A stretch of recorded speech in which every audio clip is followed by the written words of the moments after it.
आयुष के पापा के लिए लाई थी ये, सिकुड़कर आयुष के नाक का हो गया है। हमारी खूबसूरत साड़ी का तो रंग ही उड़ा दिया। इसीलिए अपनाए सही डिटर्जेंट, 2 डाला का एडवांस फॉर्मूला जो दे कपड़ों को नई चमक और साथ ही सिकुड़ने से बचाए, चले ज्यादा और पैसे बचाए। इसीलिए अब से जो धोए दिखाने की बात हो रही है तो प्रधानमंत्री मोदी बिगड़ा हुआ केस हो गए। बिल्कुल, बहुत अच्छा किया था नेहरू जी ने। मैं तो नेहरू जी को बहुत मानता हूँ, मेरे ख्याल से founding father of the nation है। अच्छा 16 साल से ज्यादा जेल में रहे, यहाँ तो कोई रहा नहीं। यहाँ तो डायलॉग मारा जा रहा है साहब, लम्हों ने कथा करी। अरे उन्हीं लम्हों की वजह से बैठे हो आजाद। यहाँ पे तो ना जनसंघ का, ना आरएसएस का, ना हिंदू महासभा का एक भी आदमी लड़ा। कॉमरेड भगत सिंह नहीं, आजादी को हल्के में मत लीजिए, बहुत सारे मूवमेंट थे। हाँ, तो भगत सिंह नेहरू जी के लिए काम नहीं करा करते थे, जिसका नाम लिया है चंद्रशेखर आजाद, नेहरू जी के लिए काम नहीं करा करते थे। ऐसे मत बोलिए, नेहरू जी ने मतलब बड़ा झंडा लहरा के आजादी दिला दी हो भारत को। हमने देखा है किस तरीके से आजादी दिलाई, ठीक है ना, किस तरीके से। नेहरू जी के तो किस्से फेमस हैं, अंग्रेजों के साथ प्यार कितना था और नफरत कितनी थी। ठीक, चारू जी ठीक बोलिए, विवेक श्रीवास्तव की बात पूरी करिए। देखिए, ये वो लम्हे हैं, ये वो फाउंडिंग फादर्स हैं। 16 साल से ज्यादा तो जेल में रहे। मोतीलाल नेहरू की औलाद थी, पैसे की कमी नहीं थी, अंग्रेजों के साथ शिकार पार्टी थी, सब छोड़ छाड़ के इंडिपेंडेंस के स्ट्रगल में आए। कॉमरेड भगत सिंह फांसी पे लटके। आज बड़ी आसानी से हम लोग इनका क्रॉस एग्जामिनेशन करके डायसेक्शन कर रहे हैं। नहीं तो भगत सिंह का कहां क्रॉस एग्जामिनेशन हो रहा है? बात नेहरू की हो रही है, भगत सिंह को लेकर चले आए बीच में। हाँ, कॉमरेड भगत सिंह, अभी ये तो उस पर प्लीज ये कॉमरेड और क्या ये मेरे सामने मत कराइए भाई। क्या पाकिस्तान बातचीत नेहरू की हो रही है, उनके एक फैसले की हो रही है, और इसमें भगत सिंह को बीच में लाने की कोई जरूरत नहीं है। विवेक श्रीवास्तव, ये नेहरू जी का बयान है। देयर वर ओनली 2 ट्राइब्स जिन्होंने आजादी की लड़ाई में लड़ाई लड़ी। कम्युनिस्टों ने, जिसमें कॉमरेड भगत सिंह, कान खोल के सुन लीजिए, कॉमरेड भगत सिंह, और उसके साथ साथ कांग्रेस पार्टी विद गांधी। आपकी विचारधारा की यहाँ पर बातचीत नहीं हो रही है। वो विचारधारा आज के दौर में कितनी तार्किक और संगत रह गई है ना, कि आपकी पार्टी के कितने सदस्य हैं इस समय जीते हुए, वो आप अंदाजा लगाइए। आप अपने पार्टी के मैनिफेस्टो में कहते हैं कि एटम बम हटा दो, जरूरत नहीं है। आपकी पार्टी का मैनिफेस्टो तो भगवानी मालिक है उसका। फिर नहीं, वो आपसे जानने की जरूरत थोड़ी ना है। लेफ्ट को लेफ्ट है, लेफ्ट थी, 10 मेंबर पार्लियामेंट आज भी है। आज भी एक राज्य में सरकार है, आज भी 16 एमएलए बिहार में है, आज भी त्रिपुरा में एमएलए है, आज भी प्राइम मिनिस्टर ने हाथ जोड़ के माफी मांगी, फार्मर बिल वापस लिया। तो don't try to underestimate. ठीक है अवनिजेश जी, नेहरू जी पर सवाल के बीच में ये भगत सिंह को लेकर आए और कॉमरेड बता रहे हैं और चाह रहे हैं कि अब उस पर चर्चा हो जाए। आऊंगा कुलदीप जी, 1 मिनट दीजिए। राकेश जी, मैं कभी किसी के बीच में नहीं बोलता हूं, और मैं ना ये चाहूंगा अगर कोई बीच में बोलेगा मैं चुप हो जाऊंगा। मैं पहले अपनी शर्त बता रहा हूं। आपने विवेक श्रीवास्तव से पूछा और विवेक श्रीवास्तव ने कहा बहुत अच्छा किया। ये तो कहेंगे मुस्लिम लीग के पाकिस्तान बनाने के प्रस्ताव का सबसे पहला समर्थन, मैं फैक्चुअल ऐतिहासिक सत्य की बात कर रहा हूं, तथ्य की बात, किसने किया था? भारत की कम्युनिस्ट पार्टी ने सबसे पहला। और ये इस उम्मीद में क्या था, वहां सैयद जहार को भी भेजा था वहां पर, जब्बार को, कि पाकिस्तान में कम्युनिस्ट पार्टी की स्थापना। वहां से फिर वो खैर फिट पिटा करके वापस आना पड़ा उनको, ये भी सच है। लेकिन महत्वपूर्ण बात यह है कि जो ये कह रहा है कि नेहरू जी के कुएं को तो भोग तो आज तक रहे ना हम। आप ये बताइए, कोई वहां पर पानी 80% उसको दे, उस पर डैम बनाने का, नहर बनाने का खर्चा हम दें, और वो क्या करे?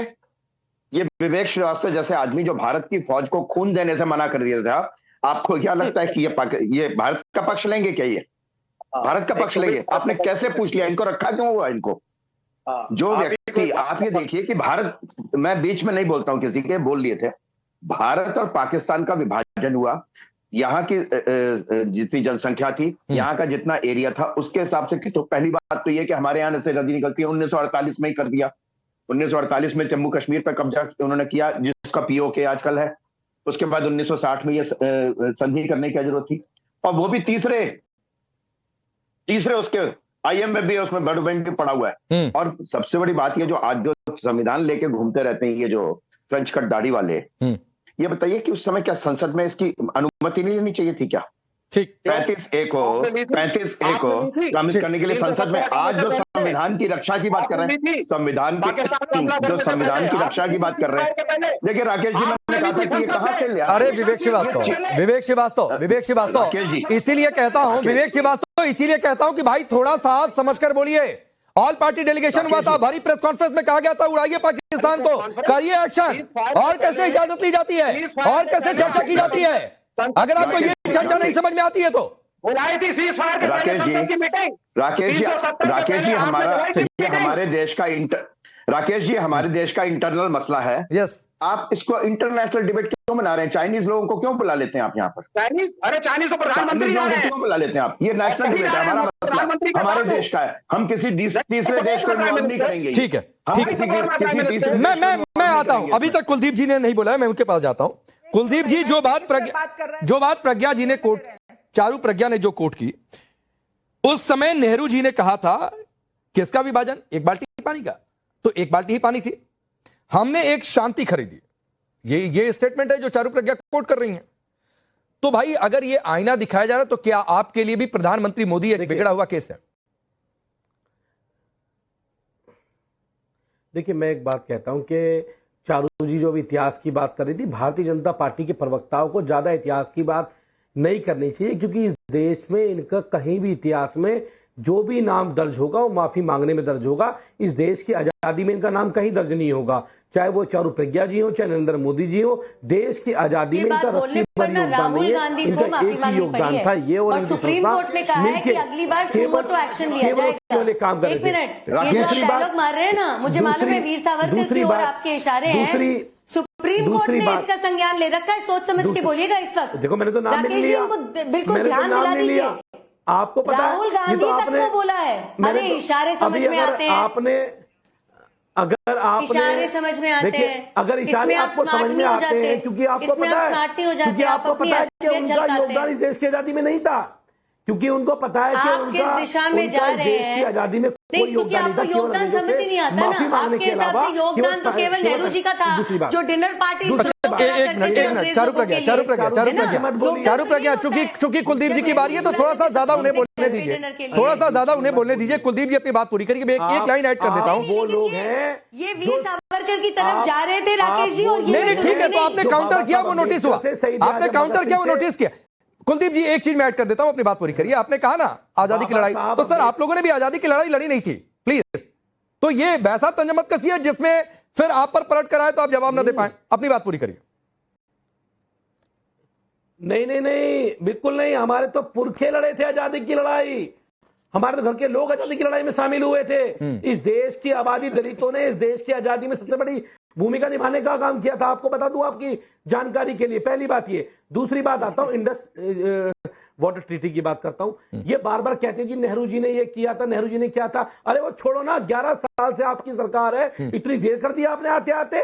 2019 में आपने कहा था हम बांध बना रहे हैं, 2019 में आपने कहा था हम इसको बंद कर रहे हैं, 2019 से आप 2025 में आ गए। आपका केवल यही जुमला रहता है हम इसको बंद करें। 2019 से आपको 6 साल क्यों लग गए इसमें आते आते? 11 साल क्यों लग गए? देश में 5 साल पहले भी आपकी सरकार रही है अटल बिहारी वाजपेयी जी की, आपको क्यों लग गए? उसकी बात मत करो। जैसे आज आप नेहरू जी की बात 70 साल बाद कर रहे हो, मैं कहना चाहता हूं कि इस देश के लोग भी कहीं 50 साल बाद ये बात ना करें कि मोदी जी ने आखिर, जब हमारी सेना पीओके को लेने को तैयार बैठी थी, हम पीओके ले सकते थे, तो मोदी जी ने ट्रंप क्या घुटने क्यों टेक दिए? कुलदीप जी, देश की जनता तो अभी भी सवाल कर रही है कि जब कांग्रेस के पास इतना गोल्डन चांस था और जब पाकिस्तान के 2 टुकड़े कर ही दिए थे और 93,000 सैनिक उनके थे ही हमारे पास, तो पीओके ले लेना चाहिए था उसी समय।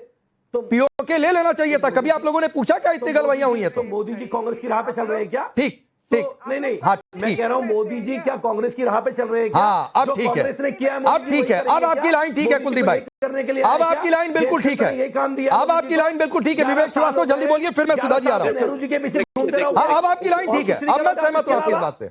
देखिए, अब आपके हिसाब से मैं सहमत हूं। जिस समय वाटर ट्रीटी हुई, भारत पाकिस्तान जो है 3 जगहों पे वाटर की ट्रीटी चल रही थी। नंबर 1, अफगानिस्तान से पानी पाकिस्तान आ रहा था, उन्होंने आने दिया, नहीं रोका। आज भी अफगानिस्तान पाकिस्तान में पानी को नहीं रोका गया है। फिर आ गए पाकिस्तान और हिंदुस्तान पे, पानी नहीं रोका। 10 सेकंड दे रहा हूं। तीसरा है चाइना से ब्रह्मपुत्र का पानी जो भारत में आ रहा है, चाहे गलवान हो ना हो, हम लड़े कुछ भी हो, लेकिन पानी को कभी नहीं रोका गया। तो ये 3 देश, अफगानिस्तान, पाकिस्तान और चाइना, आपस में वाटर शेयरिंग करी। लेकिन चाहे प्राइम मिनिस्टर वाजपेयी हो, चाहे उससे पहले विवेक जी, एक बात मैं बता दूं सर, मुझे लगा था कि शायद आप कुछ नया फैक्ट लेकर आएंगे। एक बात बता दूं सर, जिसको दिक्कत होनी है होती रहे। पानी पाकिस्तान को नहीं जाएगा, और इस बात से अधिकांश लोग हिंदुस्तान के सहमत हैं कि जो आतंकी भेजता है, जो गोली चलाता है, पानी नहीं देंगे। अगर हमारे हाथ में है तो हम रोक लेंगे और पहले इस्तेमाल करेंगे अपने भारत के लिए अलग अलग राज्यों में। सर बेकार की बात है, आपको लगती रहे ना विवेक श्रीवास्तव, पाकिस्तान को पानी देना अगर आपको अच्छा लग रहा है तो आपको बुरा लगता रहे, और मैं चाहूंगा आपको और ज्यादा बुरा लगे, सरकार आपको और ज्यादा बुरा लगाए। राकेश जी, कुलदीप जी, आ रहा हूँ सुधा जी, आ रहा हूँ। हाँ बोलिए, अवनीश जी बोलिए, बारी बारी से अवनीश जी बोलिए, 10 सेकंड। राकेश 10 सेकंड से बोल रहा हूँ। विवेक श्रीवास्तव कह रहे हैं कि बहुत अच्छा किया पाकिस्तान को इन्होंने पानी दिया, तो ये कहते हमने किसान आंदोलन, अब ये करें कि किसानों को पूरे देश में बिठाए, किसानों को ये कहें भैया ये चाइनीज आदमी को क्यों बुला लेते हैं आप यहाँ पर, जिसको इतनी तमीज नहीं है कि जब इसको बोलने को कहा जाता है तब ये बोल लेता है, उसके बाद दूसरों के बीच में ना बोले। राकेश जी अब मैं ये कह रहा हूं, इनको चैलेंज कर रहा हूं कि ये किसानों का आंदोलन करें कि नहीं, भारत का पानी भारत को नहीं पाकिस्तान को जाएगा, हिंदुस्तान के किसानों को इकट्ठा करके ये नहीं वो कहीं चैलेंज ले भी ना लें। हो सकता है विवेक श्रीवास्तव खुद ही सड़क पर उतर जाए, हो सकता है विवेक श्रीवास्तव खुद ही सड़क पर उतर जाए। कुलदीप जी आप बोलिए, कुछ बोलना चाह रहे थे, कुलदीप जी बोलिए, हिंदुस्तान अवनीश जी प्लीज, कुलदीप जी बोलिए, हाँ बोलिए। राकेश जी मेरा राकेश जी हाँ बोलिए केवल ये कि 26 फरवरी 2019 को पुलवामा हमले के बाद गडकरी जी ने कहा था हम इसे बांध बनाने जा रहे हैं, क्या वो बांध बन गया? 2019 में अगस्त में मोदी जी ने कहा था कि हरियाणा की रैली में कि हम पानी रोकने जा रहे हैं, ये पानी हरियाणा को पंजाब के किसानों को मिलने का काम होगा। तो मैं पूछना चाहता हूं, क्या हरियाणा पंजाब के राजस्थान के किसानों को पानी कम मिलेगा? उसकी क्या ये मोदी जी ने, मैं उनको कहना चाहता हूं तुरंत पानी रोकिए और उस पानी को हरियाणा के, पंजाब के, दिल्ली के लोगों को देने का काम कीजिए। वहां पे जल संकट, मैं कह रहा हूं थोड़ी सी तार्किक बात किया करिए, भाषण पे भाषण देते। कुलदीप जी थोड़ी सी तार्किक बात किया करिए, बात एक दिन में नहीं बन जाता है। चेनाब पर साबलकोट हाइड्रो इलेक्ट्रिक पावर प्रोजेक्ट की मंजूरी गई है, 10 सितंबर तक उसका इंटरनेशनल टेंडर है। थोड़ा सा तैयारी करिए कुलदीप जी, थोड़ी सी तैयारी करिए, एक दिन में बात नहीं बनता है, एक दिन में पानी नहीं रुक जाता है, कार्रवाई शुरू हो गई है, इंतजार करिए, थोड़ा समय दीजिए, ना पानी रुके तो फिर सवाल उठाइए। 2019 से 25 में कितने साल हो गए? ठीक, राकेश पांडे जी 2019 से 25 में कितने साल हो गए? ठीक, 6 साल हो गए। चारू प्रज्ञा बताइए 6 साल और कितने साल चाहिए पानी रोकने के लिए? 30 सेकंड रिप्लाई करिए, फिर सुधा जी आ रहा हूं। चारू प्रज्ञा कितने साल